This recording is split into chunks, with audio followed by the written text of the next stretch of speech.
Merci à tous de nous avoir rejoints. Aujourd'hui, nous allons vous apporter des solutions, des conseils pour sécuriser les prises de décision, des leviers pour accélérer vos projets, de la valeur dans votre quotidien accessible plus rapidement, tout en minimisant vos risques. Autour bien évidemment de la digitalisation des processus achats, puisqu'on va se faire un focus sur cette partie-là.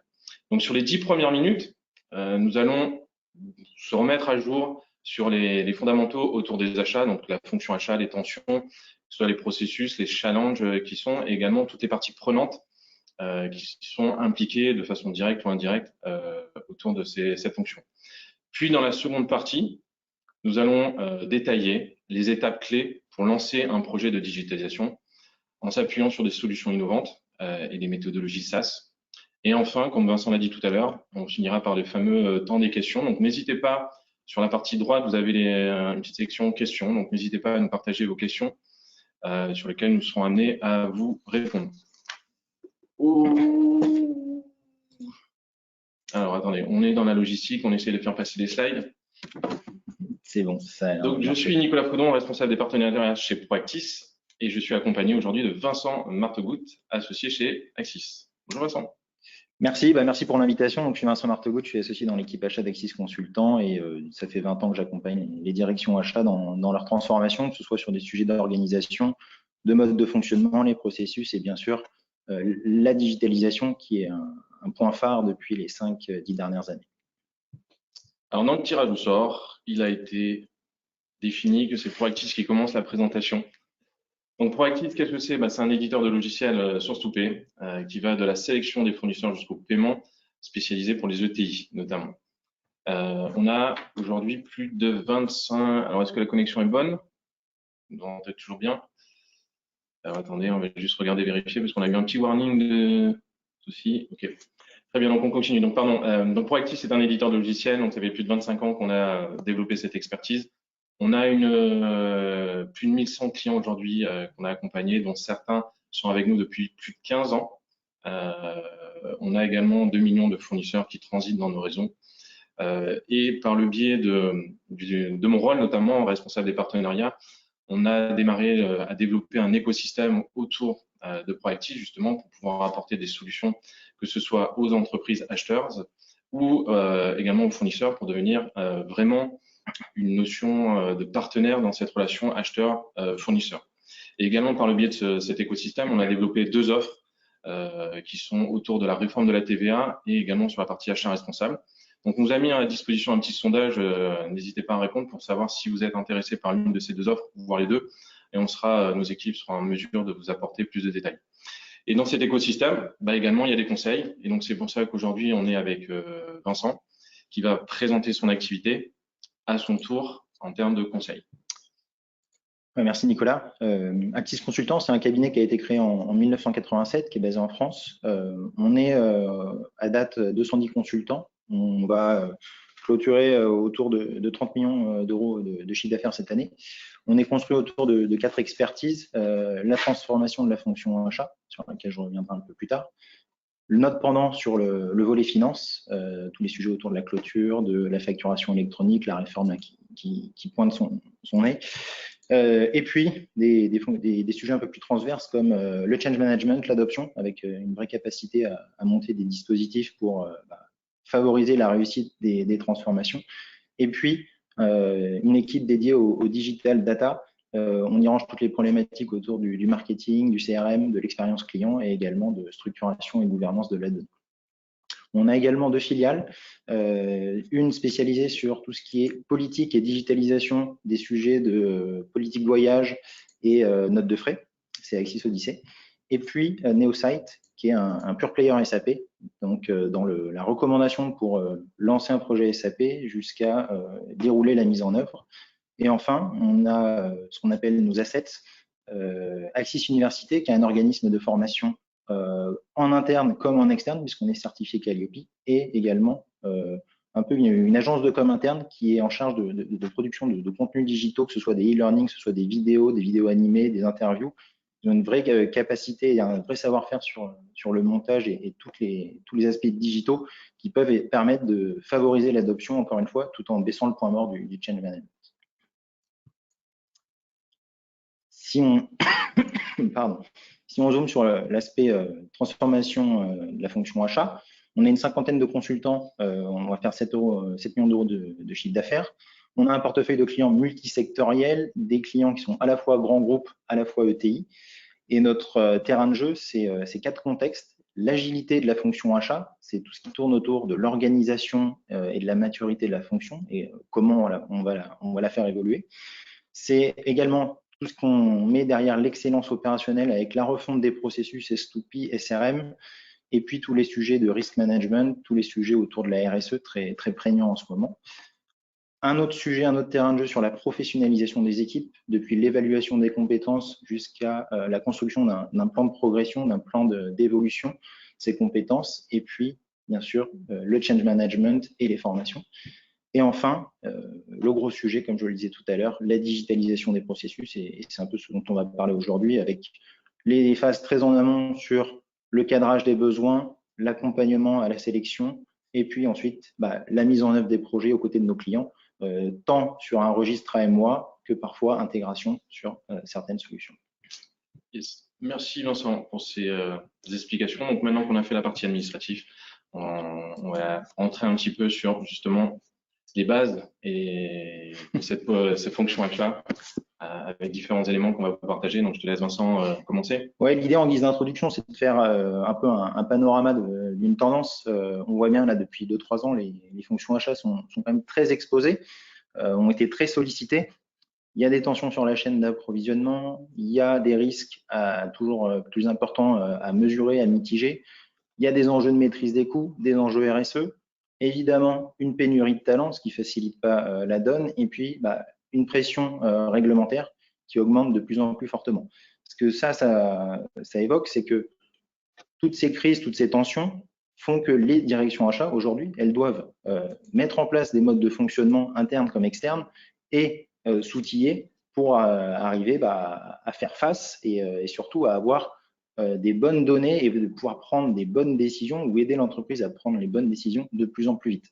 Ça favorise bien sûr le marché de la digitalisation avec un marché de renouvellement plutôt pour les grosses sociétés qui ont déjà pu s'équiper, tant sur les volets S2C que P2P, et un marché peut-être de primo-accédants, notamment sur, nous on constate sur les ETI, qui voilà, ont pu convaincre leur board, leur direction générale, qu'elles avaient besoin de moyens pour avancer et puis surtout pour continuer à contribuer à la performance de l'entreprise.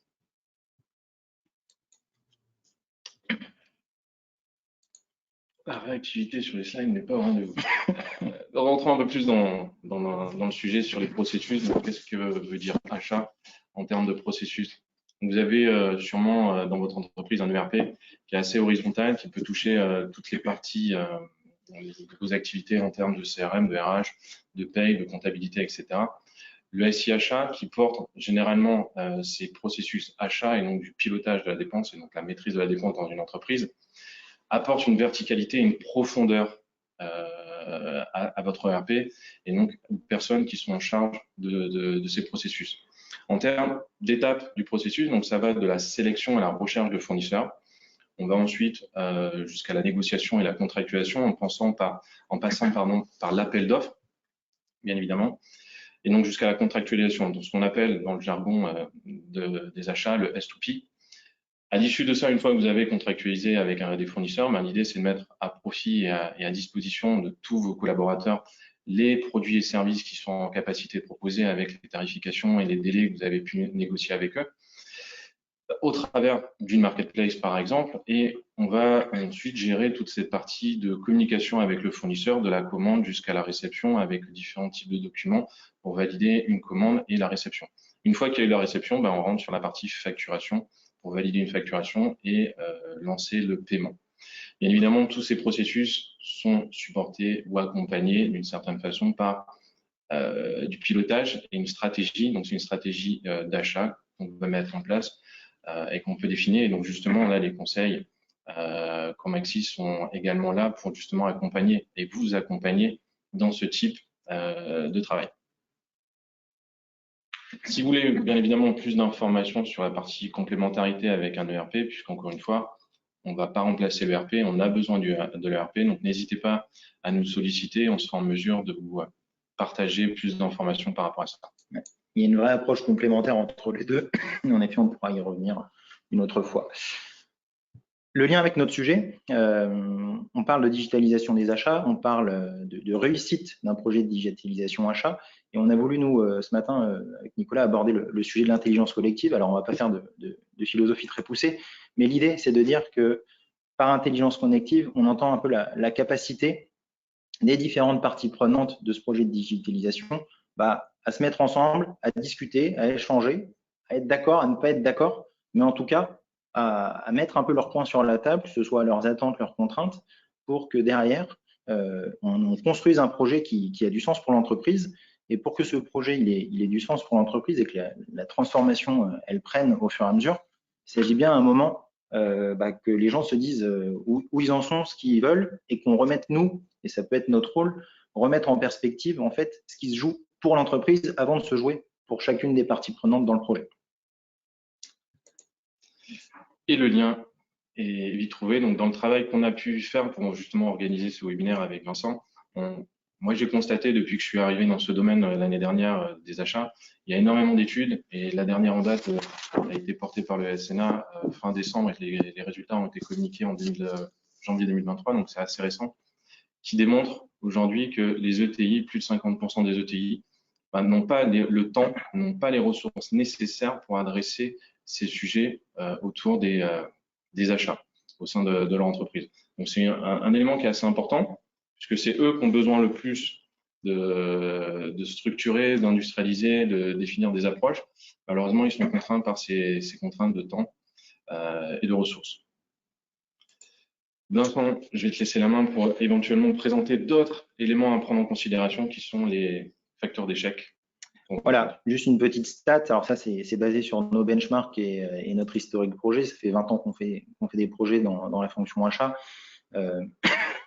Pardon. Les causes d'échec sur le podium, c'est vraiment le manque de mobilisation, le manque d'adoption, une fois qu'on a fait le projet, et même si l'adoption, elle doit démarrer bien avant à notre sens, mais surtout le défaut d'alignement, et c'est bien ça dont on va parler dans les prochains slides. Il y a un vrai enjeu là-dessus. Par défaut d'alignement, on voit bien que quand on veut mettre une solution, qu'elle couvre la partie source to contract, la partie P2P, la partie facturation, c'est pas juste un sujet d'acheteur, c'est pas juste un sujet de financier, c'est un sujet avec de nombreuses parties prenantes dans l'entreprise. Et ce qui va être paradoxal, c'est que les entreprises, en se structurant, ont parfois eu tendance à construire un peu des murs entre les fonctions, à construire des silos. Et c'est là que la clé du projet, la clé de la réussite du projet, est bien que les financiers et les achats se parlent, qui parlent aux comptables, qui parlent aux opérationnels. Quand on est dans un projet de P2P, particulièrement, c'est vraiment un projet transverse à l'entreprise. Donc, si à un moment, on ne comprend pas le rôle, les attentes, les contraintes de toutes les parties prenantes, d'une part, et qu'en plus, on n'arrive pas à les remettre en perspective de l'intérêt collectif, ça peut amener des projets qui vont se faire dans la douleur, où on va constater justement ce manque d'adoption in fine. Donc voilà, tout l'enjeu, et c'est aussi notre rôle, c'est d'arriver à un moment à décloisonner un peu les acteurs, leur faire prendre conscience des objectifs et des contraintes des uns et des autres, pour que, en étant drivé par l'intérêt collectif, on soit à même de faire certains renoncements, mais parce qu'on comprend que la décision qu'on souhaitait prendre va avoir un impact sur les fonctions en amont ou en aval, et que dans une chaîne, on est bien dans des logiques de chaîne de valeur, on ne peut pas forcément pénaliser les uns ou les autres pour son propre objectif. Donc, ce qu'il faut, c'est remettre vraiment l'intérêt de l'entreprise au centre du projet, et ça permet de mieux faire passer la transformation et de lui donner un meilleur sens, en tout cas. Merci pour ces clarifications. Donc là, on vient de faire la première partie de ce webinaire où on vient de remettre notre vision sur les fondamentaux de la fonction achat en termes de processus, parties prenantes, les challenges qui sont confrontés. Maintenant, on va essayer de vous apporter, on va pas essayer, on va vous apporter des réponses sur comment préparer un projet de digitalisation et de transformation de vos processus. Donc, je vais laisser la main à Vincent qui va vous partager les premières étapes de ce projet. Voilà, un projet de SIachat, ça commence longtemps avant le kick-off parce que faut savoir ce qu'on veut y faire, faut savoir ce qu'on veut y mettre. Et nous, c'est ce qu'on appelle les phases de cadrage.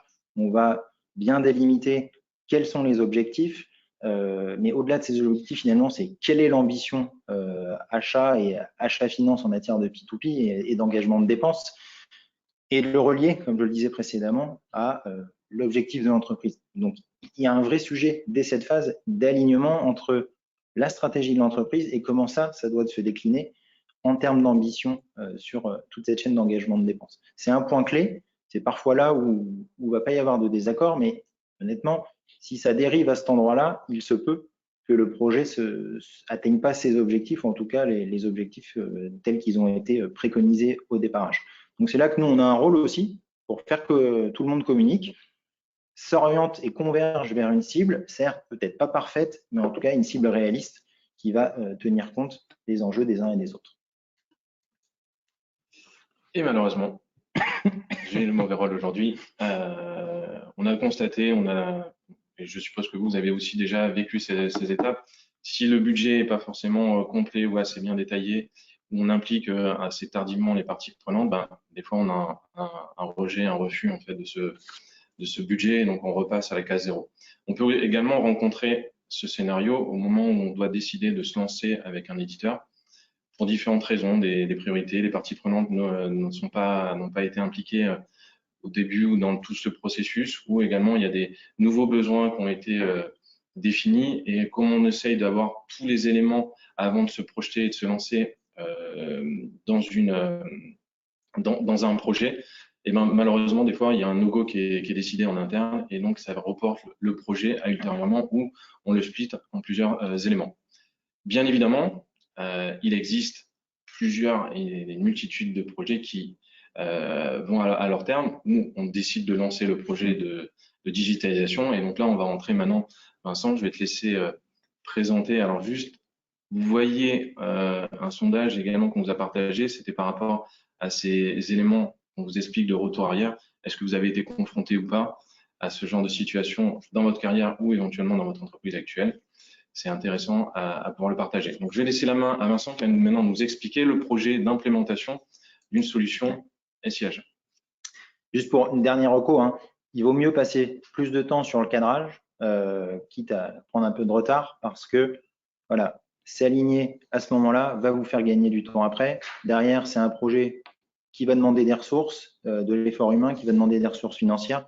Donc voilà, autant bien prendre le temps de le poser clairement avant de se lancer sur un projet après qui va s'étaler. Alors, la période va dépendre du nombre de modules, de la profondeur fonctionnelle qu'on veut pousser. Là, ce qu'on a caractérisé, c'est un peu un projet classique où une fois qu'on a lancé le projet, il s'agit bien de spécifier ce qu'on attend de la solution qu'on a retenue, puis de la configurer, puis ensuite de la tester et puis de former les utilisateurs. On voit bien que si, lors de toutes ces phases, on n'implique pas les parties prenantes, on va prendre le risque de ne pas spécifier et de ne pas configurer ce qu'il faut, et surtout, on ne va pas forcément donner de sens pour les futurs utilisateurs de la solution. Donc, il y a quand même là aussi un enjeu vraiment d'alignement d'une part, mais aussi de change management d'autre part, pour vraiment communiquer sur ce que l'on fait, où on en est. Il va y avoir des arbitrages à faire, il va peut-être y avoir des renoncements parce qu'on va découvrir des limites dans le cours du projet. Et il y a bien un enjeu de partage et de sensibilisation pour pouvoir prendre les bonnes décisions. Et voilà, là, on est dans le cadre d'un projet classique. Il y a peut-être des façons de faire différentes. Alors, tout à fait. Et alors, juste avant, pour terminer sur cette présentation qui est classique, qu'on connaît, que vous avez déjà rencontré, le point qui est important, c'est la durée pour obtenir en fait un projet. Donc, on va de 10 à 24 mois en moyenne. Donc, ça peut varier en fonction des contextes des entreprises, mais c'est extrêmement long. L'élément, c'est également l'implication, la fréquence d'implication des parties prenantes dans ce scénario de prendre des décisions pour garantir un succès sur le projet. Et c'est surtout l'élément de accéder à la valeur pour vos équipes. Ça arrive très tardivement. Donc là, l'idée, c'est de maintenant partager le fruit de différents travaux qu'on a pu accomplir sur l'année 2022. À partir de tous les éléments qu'on a pu vous partager, c'est de rentrer dans une approche un peu plus agile qu'on peut éventuellement nommer MVP, donc minimum valuable product, pardon, excusez-moi du terme, mais qui est également sur des méthodes agiles type Quick Start, qui permet d'accéder à la valeur très rapidement. Donc, il y a le premier amont, comme Vincent a présenté tout à l'heure. Le cadrage est quand même important, puisque c'est ça qui permet de définir l'objectif pour l'entreprise et qu'est-ce qu'on souhaite mettre en œuvre. L'étape de budget est importante, et justement, l'appui d'un conseil permet d'accélérer et de vous permettre d'avoir tous les éléments pour définir un budget et donc d'atteindre le go pour lancer cette approche. Ensuite, on va rentrer sur l'implémentation avec un outil SaaS multitenante. Et le point multitenante est important puisque ça signifie multitenante, c'est que tous les clients ont accès à la dernière version à ce jour, c'est la dernière version de l'outil, qui veut dire que dès le cadre du projet, les clients commencent à profiter de ces mises à jour régulières. Chez Proactis, la fréquence est tous les mois. Il existe des certifications qui permettent d'approuver et de valider ces approches de SaaS multitenante. Aujourd'hui, pléthore d'éditeurs se disent SaaS, mais multitenante, il y en a déjà un petit peu moins. Certification, notamment l'ISAE, permet de valider l'architecture multitenante et toute la démarche qualité pour que à chaque release, il y a plein de contrôles qui sont faits en qualité pour justement éviter d'impacter les utilisateurs. Et donc, ce qui veut dire, dans cette phase d'implémentation, vous allez pouvoir utiliser les fonctionnalités majeures de l'outil. Vous allez être accompagné avec un conseil qui a cette expertise métier, qui peut aller interviewer les différentes parties prenantes pour les impliquer et les onboarder sur ces éléments à converger vers un outil unique et un processus global pour l'entreprise. L'outil en lui-même vous apporte ce framework et ce cadre. L'idée, c'est de pouvoir converger et vous allez voir qu'avec ces outils de multitenante, on ne rentre plus dans des étapes de configuration du sur-mesure, etc. C'est de vous faire apporter ces nouveautés, ces fonctionnalités qui sont un cadre, qui sont définies. Ça fait encore une fois plus de 25 ans qu'on développe ce type d'outils aujourd'hui. Et la force avec les conseils et nos clients, c'est de pouvoir enrichir ces roadmaps et de faire en profiter de façon native l'ensemble de nos clients et utilisateurs de façon régulière, donc tous les mois. Et derrière, on fait, oui, alors juste pardon avant de laisser la main à Vincent, c'est derrière, une fois qu'on a fait cette étape qu'on peut appeler donc MVP, pilote ou projet, on va rentrer dans des déploiements successifs qui dépendent de votre organisation, qui sont pour des groupes d'utilisateurs, pour des départements, des sites, des pays également, et sur les modules que vous avez décidés. Donc, on n'est pas obligé de déployer tous les modules en une seule fois, on peut définir différents modules et donc les déployer de façon successive. Et je te laisse maintenant la main. Je voulais insister sur le point de la valeur. En effet, dans l'approche précédente, il y a un effet tunnel et le produit que vous allez utiliser ne vient que tardivement. Là, la force de ces solutions SaaS multitenant comme Proactis, c'est que vous avez un outil sur étagère. Alors, il va falloir paramétrer les utilisateurs, les droits et quelques règles de gestion. Mais en tout cas, vous profitez assez rapidement de ce que déjà le standard propose. Donc, en termes de ROI, ça a aussi du sens de ne pas attendre 6-8 mois avant d'en bénéficier et de pouvoir tout de suite utiliser des choses, certes, peut-être pas complètes, peut-être pas exhaustives, mais qui permettent d'aller faire de l'emprise achat, d'aller vérifier si on applique bien les contrats et les conditions négociées. Donc voilà, il y a du sens à adopter cette approche en tout cas. Exactement. Et à l'issue de ces déploiements, on continue à travailler sous forme d'amélioration continue ensemble, puisque derrière, par le biais de ces mises à jour régulières, on pourra échanger avec vous pour pouvoir vous activer des nouvelles fonctionnalités.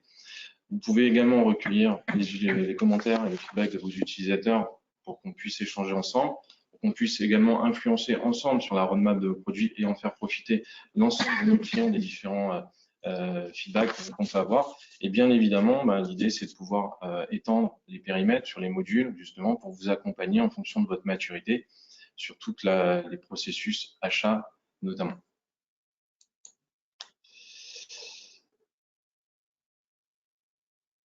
Et donc là, c'est à toi. C'est à moi. L'idée, c'est de dire, voilà, on l'a redit un peu au démarrage de cette présentation, seul, on va aller plus vite. Et en effet, si on prend la fonction achat qui veut sa solution, en effet, on va pouvoir réfléchir beaucoup plus vite et peut-être mettre en place des choses qui conviennent. Mais l'idée, c'est un peu le sens de notre présentation ce matin, c'est d'arriver à se dire, mettons-nous à plusieurs autour de la table, réfléchissons ensemble parce que ce que vous allez faire impacte les gens qui sont avant, y compris en dehors de l'entreprise, avec notamment les fournisseurs, et également les gens qui sont après, donc notamment toute la fonction finance, tous les opérationnels. Donc voilà, il vaut mieux réfléchir ensemble pour qu'à la fin, toujours dans cette logique de chaîne de valeur, bah, tout le monde y trouve son compte et surtout que l'entreprise y trouve son compte. Et comme l'a dit très bien Vincent, encore une fois, c'est cette intelligence collective au sein de votre organisation, mais également d'être accompagné et d'être encadré par la partie outils, donc un SI qui soit modulaire, qui couvre l'intégralité des processus, qui permettra de vous accompagner dans cette démarche de commençons à un moment et continuons à développer et à étendre en fait le périmètre pour digitaliser l'ensemble de votre processus achat de votre entreprise. Et également, de l'autre côté, nous avons le conseil. Et donc là, c'est la force entre l'éditeur et le conseil qui vient de vous apporter en termes de conseil cette expertise métier qu'il a pu déjà rencontrer et qui va permettre de vous accompagner, d'être également un facilitateur dans l'interview, l'implication sur les différents sujets des parties prenantes. L'idée, c'est encore une fois de les prendre à juste titre et au bon moment et juste prendre le temps nécessaire pour valider des choses. Et forcément, il faut que les deux parties puissent vous accompagner dans ces approches d'agilité. Donc, avec l'outil et également avec ces méthodes qu'on a pu développer et qui sont robustes et éprouvées, avec ces expertises des consultants, notamment d'Axis.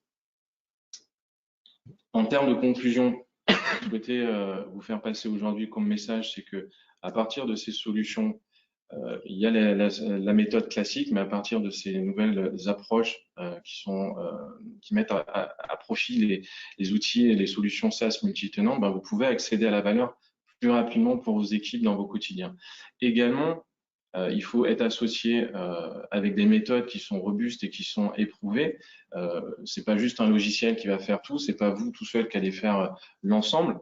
Et donc, ça permettra de parcourir l'ensemble du cadran et de la roue des modules que propose le Proactis notamment, associés à l'expertise métier des consultants. C'est bien tout le sens du projet, hein. Vous avez choisi une solution, Proactis en l'espèce. Il s'agit maintenant de faire converger vos attentes, les enjeux de l'entreprise avec ce que propose la solution. Il va y avoir des discussions, mais voilà, par les méthodes, par le standard, et puis nous, par l'expertise qu'on peut apporter, il s'agit vraiment d'être un accélérateur. On n'est pas incontournable dans les projets, mais voilà, on est là pour amener de la connaissance, amener du benchmark, faire travailler les gens ensemble, et à la fin, voilà, vous faire profiter de votre solution plus vite et faire démarrer votre ROI plus vite. Merci. On est dans les temps sur notre présentation. Donc, on a terminé la deuxième partie. Maintenant, on va vous laisser un peu la parole. Si vous avez des questions à nous faire partager, n'hésitez pas. Merci à ceux qui ont répondu aux quelques sondages qu'on a essayé de vous mettre à disposition. Alors, il y a une question sur les enjeux RSE, notamment quels outils et surtout comment évaluez-vous votre prestation de conseil en termes de RSE et surtout votre bilan carbone des prestations de conseil. Je pense que c'est pour toi. J'imagine. Alors nous, on a fait le choix de mesurer notre empreinte carbone. Donc on a pris une solution dédiée à la mesure de nos émissions de carbone avec une méthodologie certifiée ADEME. Ça nous a donné notre tonnage lié à notre activité. Et puis derrière, en fait, on applique par rapport aux prestations que l'on mène une quote-part entre le nombre de consultants qui interviennent et le nombre de jours. Voilà, on fait ce ratio et du coup, on sait pour chaque prestation dire c'est une tonne, c'est peut-être beaucoup, mais c'est quelques kilos pour chaque mission.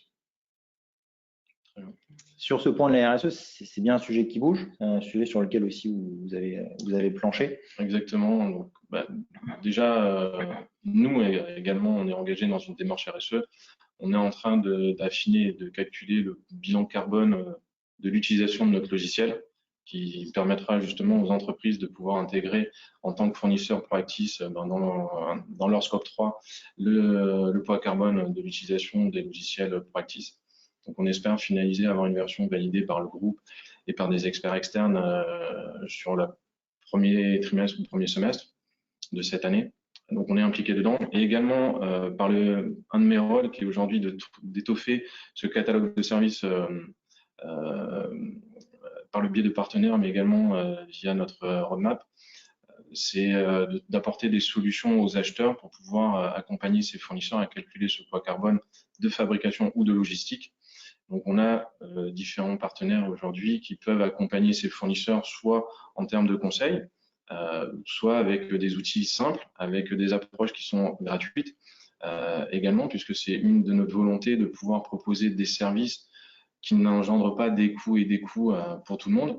Et derrière, nous, on sera en capacité de pouvoir intégrer ces éléments de coût carbone au sein de notre marketplace et donc de pouvoir afficher ces informations auprès des utilisateurs qui puissent sélectionner et choisir un article ou un service, un produit ou un service en prenant en considération non plus que le coût, le délai et la qualité, mais également de la partie poids carbone. Et nous, pareil, on a monté des approches.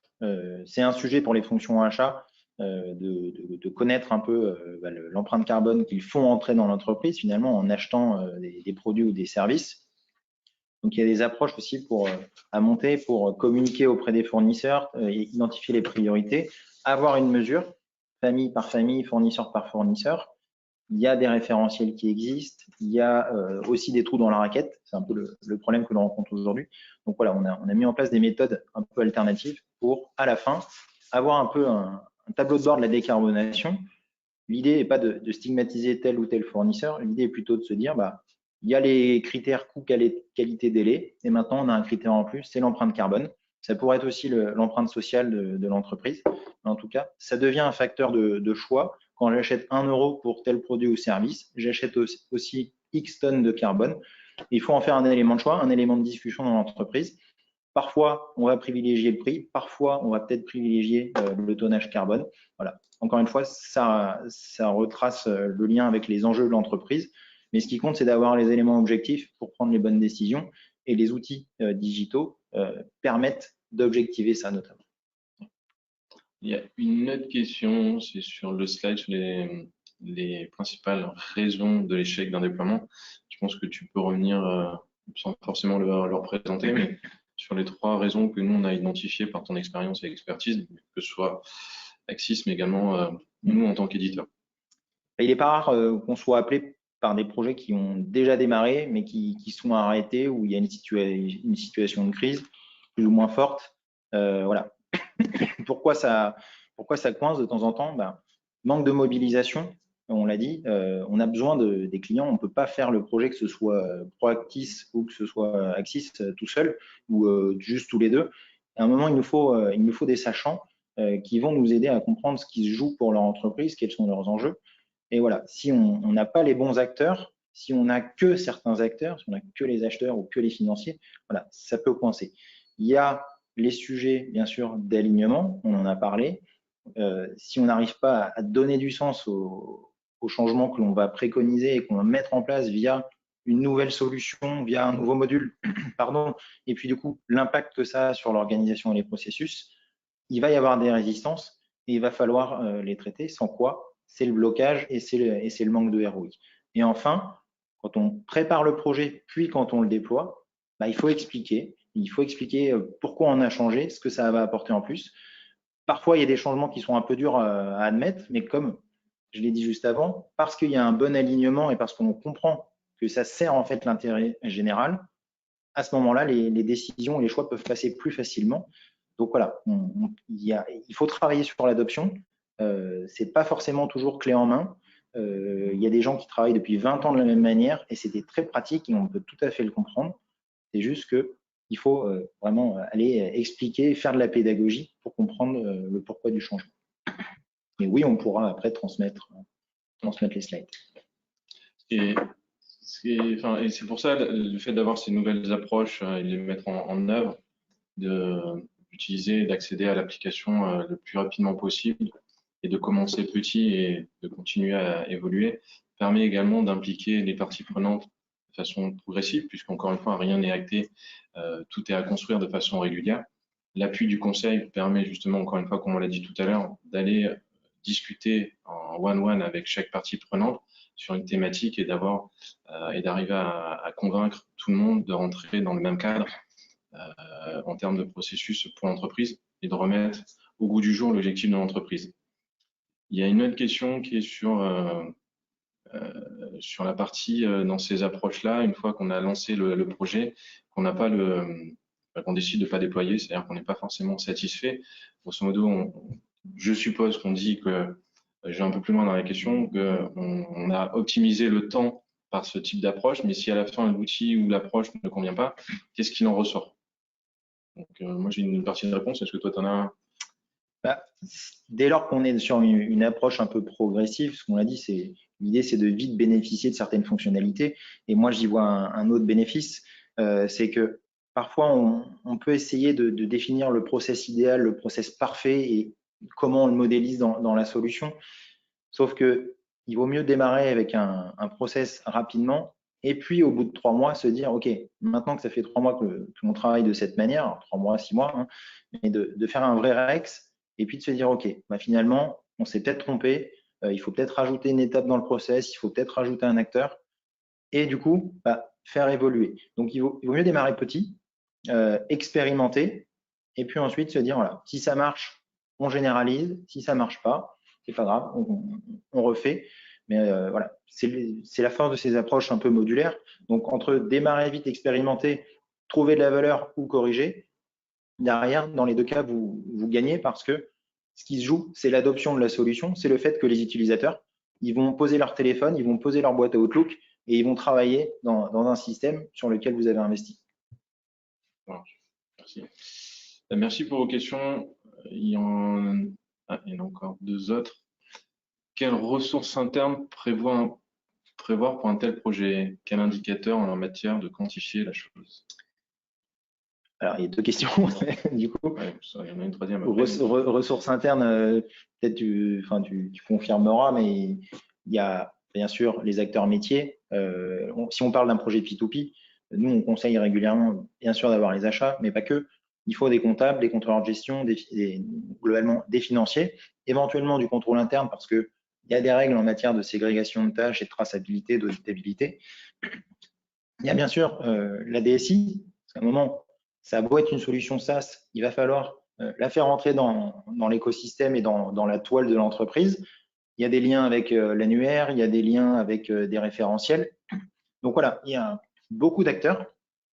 Il ne s'agit pas de les mobiliser temps plein pendant 3 mois sur le projet, mais en tout cas, il faut faire converger un certain nombre de personnes. Je sais pas si non, je suis d'accord. Ce qui est aussi important, c'est dans les choix des outils, c'est il y a différents services qui sont apportés, notamment en termes de certification, qui permettent de répondre à certains éléments.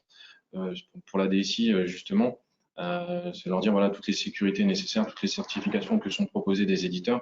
Il y a différentes normes aussi de qualité, etc., qui sont aussi proposées, qui permettent de répondre à certains éléments. Mais comme l'a dit Vincent, il y a un panel de personnes à prendre en considération et qu'il faut essayer d'impliquer d'une certaine façon pour avoir augmenté les chances de succès pour un tel projet. Et quels sont indicateurs en la matière pour quantifier la chose? Alors, si c'est les indicateurs sur qui on implique, nous, on travaille un peu avec des ABAC sur les temps à passer par phase et pour les différents interlocuteurs. Ça donne une indication, c'est pas une science exacte. Si on parle d'indicateurs sur le succès du projet, quand on déploie un P2P, hein, ce qu'on va vouloir mesurer, c'est l'emprise sur les dépenses. Donc, quelle est la part des dépenses qui passent dans le flux, quelle est la part des dépenses qui avant étaient strictement facturées et qui devient commandée, quelle est la part qui est réceptionnée. Ce qu'on vise, c'est de l'efficacité pour toute la chaîne. Donc voilà, il faut vraiment qu'on mesure quels sont les objets, les expressions de besoin, les commandes, quel poids ça représente, pour quelle famille, qu'on fasse le lien aussi avec les directions qui consomment. Mais voilà, on va sortir une batterie d'indicateurs qui permet de mesurer l'emprise de ce P2P sur les dépenses, d'une part, et puis après, on va mesurer de l'efficacité sur voilà, les taux de rapprochement, les délais de rapprochement.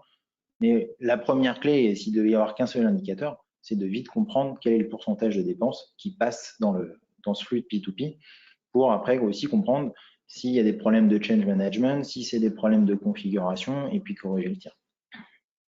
Et l'autre élément, c'est encore une fois, c'est tout va dépendre de l'approche dans laquelle vous souhaitez faire. Si vous souhaitez, dans les premiers éléments qu'on vous a présentés, une approche où on essaye de chercher tout le périmètre et avant de se lancer et de prendre une décision, bah, ça prend d'une certaine façon du temps différent, etc.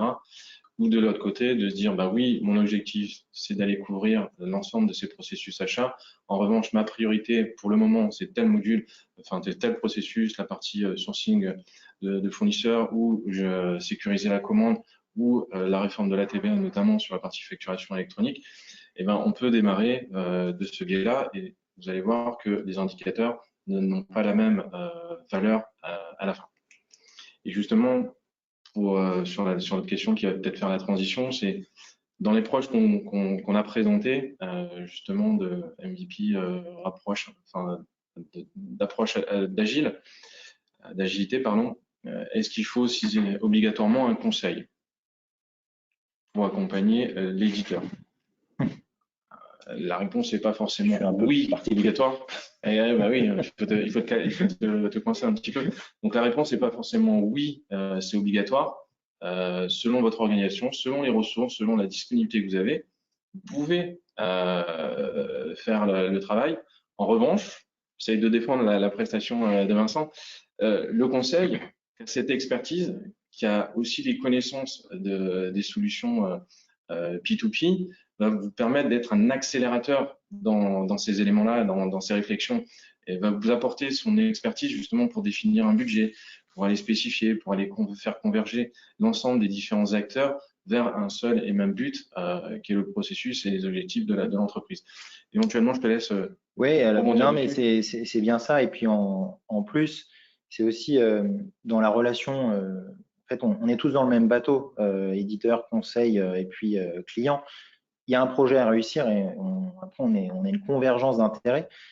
Notre rôle, voilà, en plus de ce qu'a dit Nicolas, c'est aussi un moment de fluidifier un peu les infos, fluidifier les relations, vous faire gagner du temps parce qu'il y a des choses et des tâches qu'on va prendre à notre charge pour discuter, notamment avec l'éditeur, sur comment on configure, pourquoi on le configure comme ça, pour le tester. Donc, il y a une logique derrière de vous libérer du temps. On le voyait dans la stat qui était terrible hein, sur le fait que 50% des gens n'ont pas le temps de faire ces projets. Et pourtant, c'est eux qui ont le plus besoin derrière d'avoir des process et des solutions qui les aident à faire leur métier. Donc, on est un facteur d'accélération, de gain de temps.